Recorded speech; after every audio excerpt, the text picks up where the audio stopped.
ಹನುಮಂತನು ಆ ಜನ್ಮ ಬ್ರಹ್ಮಚಾರಿ ಎಂದು ಹೇಳಲಾಗುತ್ತದೆ.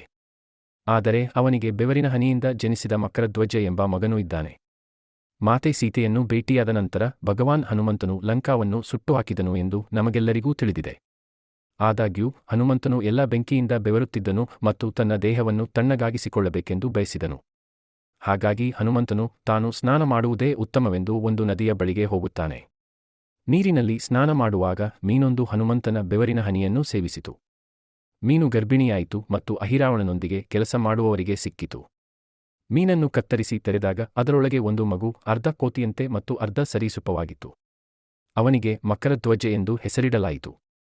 ಅವನ ಶಕ್ತಿ ಮತ್ತು ಬಲವನ್ನು ನೋಡಿದ ಅಹಿರಾವಣನು ಅವನನ್ನು ಪಾತಾಳದ ರಕ್ಷಕನಾಗಿ ನೇಮಿಸಿದನು. ಇದನ್ನು ತಿಳಿದ ನಂತರ ಹನುಮಂತನು ಸತ್ಯಾಸತ್ಯತೆಯನ್ನು ತಿಳಿದುಕೊಳ್ಳಲು ಧ್ಯಾನದಲ್ಲಿ ತನ್ನನ್ನು ತೊಡಗಿಸಿಕೊಳ್ಳುತ್ತಾನೆ. ಧ್ಯಾನದ ಮೂಲಕ ಹನುಮಂತನು ಮಕರಧ್ವಜನ ಜನ್ಮ ರಹಸ್ಯವನ್ನು ತಿಳಿದುಕೊಳ್ಳುತ್ತಾನೆ.